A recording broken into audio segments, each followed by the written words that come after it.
micro dama bëggoon ñëw ci ñaari mbir. déjà Thier mu ngi wax ci communication bi xam nga dama ko waraay. maa ngi gis ñoom waa Pastef ci seen panel yi xaw ma nag moom ndax panel bi mu jiite mi ngi koy defam déet. ñu ngi organiser des fois ay séminaires yoo xamante ni c'est entre eux ce qui est normal di def séminaire boo xamante ni dafa jëm ci transition ci communication bi nga xamante ni opposant da koy jël dem ci au pouvoir ma jàpp ni kon ci PM la waroon njëkkee. moom waroon na bokk ci ñiy teewee ci boobule communication parce que nag moom monsieur Ka mi ngi mel ni ku koy appuyer que ni fi mu jàpp loxoom fi mu teg baaraam bi foofu la te du foofu ndaxte boo nekkee njiit nga soo bëggee nekk njiit da ngaa bëgg a nekk njiit boo xasee nag ba yore yow yaay am benn esprit de dépassement bi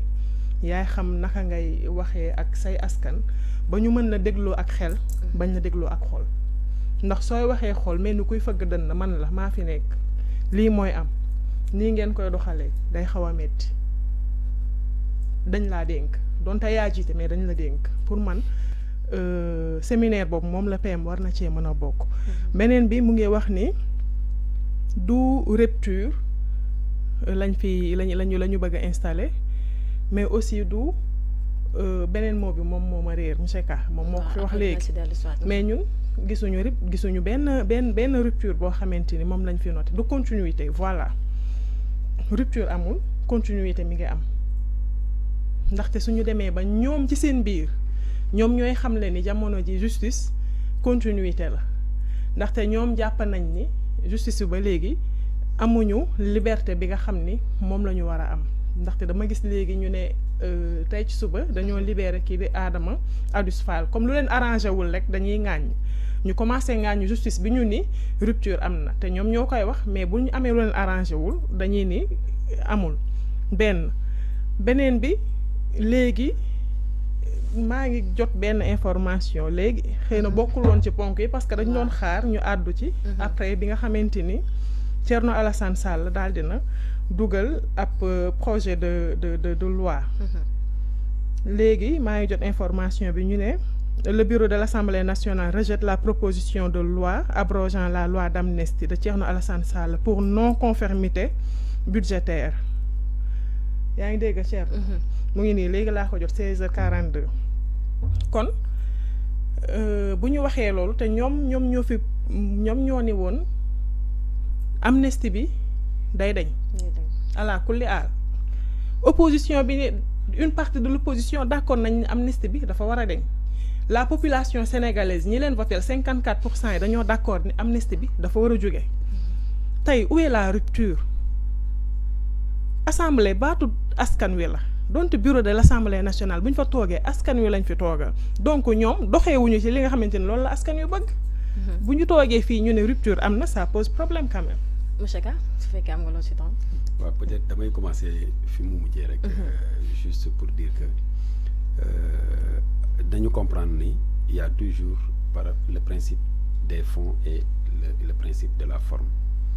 parce que li nga indi peut-être c'est une information boo xam ne man amaguma ko. mais bu ñu ko rejeté pour peut-être mun na nekk vice de forme je sais pas pour non conformité comme ni nga ko waxee man je dis que le président de l'Assemblée am na njort bu rafet ak yaqin ni lii muy def xam na ko maîtriser na ko te da koy teg ci charte yi nga xam ne moom moo tënk le parlement sénégalais bi tudd assemblée nationale donc su fekkee ne Thierno Alassane Sall dafa dugal proposition de loi ci ni mu ko dugalee peut-être moment bi parce que lu nekk contexte bi daf ciy bokk justificatif bi daf ciy bokk ak yeneen yoo xam ne ay points yu koy accompagner pour ne serait-ce que justifier la forme su fekkee ne par rapport à la forme dañ ko rejeter bon man dama naan je peux être d'avis par rapport ak forme bi parce que lépp la ñuy def dañ ko war a teg ci yoon léegi nag am na yu ma déggoon mooy aussi les députés du PASTEF ñoom aussi ñi ngi woon ci yoon pour dugal benn proposition de loi par rapport ak loolu dugaloon nañ ko dugaluñ ko je sais pas bu fekkee ne dugaloon nañ ko te peut-être c'est pas populaire beneen bu duggee mënul ñëw tegu ci kaw bële loolu forme yi en fait mënul bii mënul mujjee ñëw ñu teg ko ci kaw bële bu fekkee ne bële c'était pas populaire su fekkee ne def nañ ko laa je dis pas que def nañ ko aussi loolu aussi c'était une demande populaire nekkuloon rek assemblée que ce soit la mouvance tout comme benn parti de l'opposition ak ñi nga xam ne c'est des apolitiques ñëpp d'accordoon nañ ni loi d'amnistie bi dañ ko war a abroger man personnellement j'avais dit que su ma doon man dama dugg assemblée defe naa ne première proposition de loi bu may def mooy ñu abroger ko. deuxième bi war a nekk ban loi. bëri na yeneen parce que. criminalisation de l'homosexualité. mais boobu dama ko tudd naa ko fii déjà sa plateau seen plateau fii. tudd naa ko fii donc dafa am yoo xam ne en fait c'est par rapport à nos valeurs dañ ko war a régler. définitivement pour tourner la page duñ ci dellu siwaat parce que nag nekkuñu ci commande Occident nekkuñu ci commande Orient nous sommes le Sénégal. te Sénégal dafa am en fait ay principes ay valeurs yu koy ak culture bu koy régir donc li nga xam ne moom la ñu war a doxee nañ ko continuer di doxee pour un peu rebondir aussi ci li nga wax par rapport ak continuité bi ak rupture man damay conseil xam nga j'ai dit tantôt que ni man j'étais un candidat recalé spolié mais ci principe bi ma doon demee man su dee moom laa gis fii mais su ma ko tàccuwul kon day mel ne en fait je ne suis pas moi-même je ne suis plus moi-même day mel ne damay adapté wu ci xew-xew yi mais li ma doon woote gëmuma ko man en fait bu fekkee ne dama baniroon li fi nekk ba mu jaral ma porter une candidature avec tout ce que cela comportait comme difficulté dem di rey sa bopp ci ay parrainage au moment où tu es impopulaire réussir ko ba ñëw déposer ko petit caution déposé je pense que da nga ñëw pour au moins casser la dynamique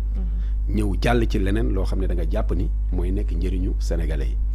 mais nag pour mu mën a nekk njëriñu sénégalais yi d'abord day nekk loo xam ne say militants ñoo koy njëkk a approprié wu dañ koy gëm dina am une première communication boo xam ne da nga koy def à l'endroit de tes militants mooy ñi nga xam ne ils t'ont fait confiance ils se sont battus pour toi nga jaral leen lu nekk au moment où ñeneen ñi ngi woon ci leneen donc bu fekkee ne ñooñu la taxoon nga woote fidèle nga vraiment à ton engagement da ngay gëm ni également cet engagement day refléter la réalité sénégalaise le besoin récurrent bi nga xam ne moom le peuple bi di aspirer donc du coup man foofu laay waxee c'est pas pour dans le sens de ne damay soutenir la personne de Ousmane Sonko c'est pas dans ce sens parce qu'il a le parti Pastef man bokkuma Pastef donc du man maa koy jox orientation par rapport à Pastef beneen bi il est chef du gouvernement je ne suis pas membre du gouvernement du man maa koy jox orientation par rapport à ce dit gouvernement mais je pense que à un certain moment il faut ñu distinguer le chef de parti le chef du gouvernement c'est-à-dire le premier ministre et le citoyen Ousmane Sonko. mais est-ce que moom ci boppam mën na distinguer trois. si mën na ko mais bien sûr quand même si da koy distinguer et parce que waxuma rek juste parce que dama nekk ci plateau nga poser ma question bi ma dem de façon émotionnelle non dama lay wax preuve à l'appui Ousmane Sonko am nañu 2 rencontres avec la conférence des leaders benn bi nekkoon le 6 avril 2004 donc juste bi ñu ko nommé premier ministre 4 jours après moom ak le président ils ont reçu la conférence des leaders Ousmane Sonko était premier ministre en ce temps-là war a ñëw accompagné de ses gardes et tout bu ñëwee dugg ci biir salle bi ñu xam ne c'est le premier ministre qui arrive le président aussi def pareil mais quand il est venu mais ne serait-ce que li ñuy wax yar je peux citer Mary Teuw Niane le professeur mais dafa jógee ci siège am ci présidium bi ne premier ministre Ousmane Sonko pour mu ñëw toog Ousmane Sonko a refusé il a refusé mu ñëw toog ci assistance bi les gens n'ont pas les images parce que en fait c'était privé donc man tey man maa ngi xëy na briser glace bi c'était privé mu ñëw toog ci assistance bi et quand il a pris la parole dafa ne pourquoi j'ai refusé de m'asseoir là-bas c'est parce que je suis venu en tant que chef de parti du Pastef ba ñëw fekk fi samay naataango chef de parti et de mouvement donc ñëwuma en tant que premier ministre du ma toog ci présidium bi quand je prends la parole en tant que le président du parti Pastef et c'est ce qu'il a fait ba bi cérémonie bi jeexee ni mu demee. Deuxième rencontre bi parce que c'est les deux seules rencontres yi nga xam ne fekkee na ko dafa tombeek mooy le président de la République son excellence voyager Bassirou Diomaye Diakhar Faye donc mandaté ko pour mu présider cérémonie bi mais bi mu ñëwee aussi il a été clair dafa ne bu fekkoon ne c'est le président moom moo ñëw non fii ma toog ci président bi dama fi toog dama ñëw pour le remplacer mais bu duloon loolu fee ma toogoon l'autre fois foofu laay toog donc man soo ma posé question s'il sait faire la dichotomie entre ces différentes casquettes man dama naan preuve à l'appui je l'ai vécu dem na fi Gambie loolu moom c'est je pense que c'était aux yeux et aux yeux de tout le monde bi muy rencontrer ces militants wala boog la communauté sénégalaise dafa ne rencontré wu ma leen en tant que premier ministre bu ñëw bi ma ñëwee en tant que premier ministre j'ai rencontré le chef de l'État le gouvernement mais bi may ñëw di leen rencontrer je viens en tant que président du parti Pastef kon il sait distinguer il sait faire la distinction donc loolu nañ ko ko nangul léegi nag je pense ci affaire continuité ak rupture man li ma ci doon wax mooy c'est un principe de transition nga xam ne da ngay ñëw soit tu fais un sevrage brutal li fi nekkoon nga dindi ko complètement nga ñëw teg lu bees ils l'ont fait teg nañu un gouvernement ils ont fait ce projet de référentiel avec ces différents axes exposé ko Sénégalais yi ne leen approprié wu leen ko ils ont invité tout le monde le secteur privé était là-bas donc man dama naan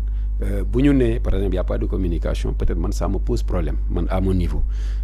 maintenant pour ñëw rebondir un peu ci monsieur Thierno moi je dis que wax il faut que quand le débat est mal posé ça crée plus de problèmes qu'il n'en résout voilà donc je dis que bu fekkee ne par exemple ces secteurs privés que ce soit les syndicats que ce soit le patronat ils ont lancé des préavis ou bien ils ont écrit au PM nañu nangu ni en fait on gouverne suivant une orientation des lignes directrices ak aussi un calendrier la personne peut ne pas répondre fekk sax xëy na jotul courrier ça nañ ko nangu la personne peut répondre mais mu bañ a favorable parce que kiy bind moom dafa am ay attentes am du caagee ne li nga bëgg loolu lañ lay wax parce que même dans la rue on était jeunes quand tu vas faire la cour am na loo bëgg tu veux une réponse positive mais c'est pas ça veut pas dire que ni boo ko amul rek non pourquoi mu dem ci keneen pourquoi mu def ak kii non c'est pas comme ça les syndicats le patronat nekk nañ fi il y a plus d'une vingtaine d'années alors que Ousmane Sonko n'avait même pas de parti politique alors que Ousmane Sonko n'était pas premier ministre Diomaye n'était pas président donc bu ñu ñëwee am lu ñu fi fekk même bu ñu leen bindee mais dinañ saytu au moins un tout petit peu ne serait-ce que le passé de ces syndicats les relations entre ces syndicats et l'ancien régime lan moo nekkoon ay accord lan moo nekkoon loo xam ne dañ leen koo defal accord te mënul woon nekk ba pare ñu dig leen ko ba pare ñoom ñu hérité ko mais lan la ñu war a teg ci loxo ñi mais quand même duñ leen ñëw rek recevoir leen parce que tamit dafa am ñaari façon rencontre pour faire plaisir ngeen ñëw toog waxtaan naan ataaye ñu tàppatante ça se faisait avant il y a des rencontres yoo xam ne man fekkee naa ko mais da ngay pare ci rencontre bi boo nee lan moo doon essence rencontre bi tu demandes ça aux participants mënuñ la ko wax lan mooy conclusion yi mais day nekk ñu baal ma ci kàddu gi du yu ma fekkee mais yoo xam ne quand même nit ñi dañ koy wax que ce soit ci réseaux sociaux yi am na rencontre yoo xam ne ay deal la que ce soit ci patronat bi que ce soit ci yenn dirigeants syndicats yi ay deal la loolu mooy indi nga gis ñu jékki-jékki benn dirigeant syndicat ñu nommé ko fii PCA son vice-président ñu nommé ko administrateur fële mais ay jetons de présence la ñu bëri di ut mais ils ne sont pas là pour les membres fii ñaata syndicat nga fi gis tu demandes aux travailleurs nga ne ko ci syndicat bi ko mu ne la ñii seen bopp lañ fi nekkal. Monsieur Ka, à vous entendre parler ndax da ngay dëggal li nga xamante ni moom la honorable député Guy Marius Sagna wax ndax moom semaine dernière mu ngi doon àddu di wax ni ñi nga xam ni ñoom ñoo jiite syndicat yi di wax ñëpp dañu seen poche dafa vide moo tax jamono ji ñuy commencé di takk rajo yi te Guy Marius ku ko xam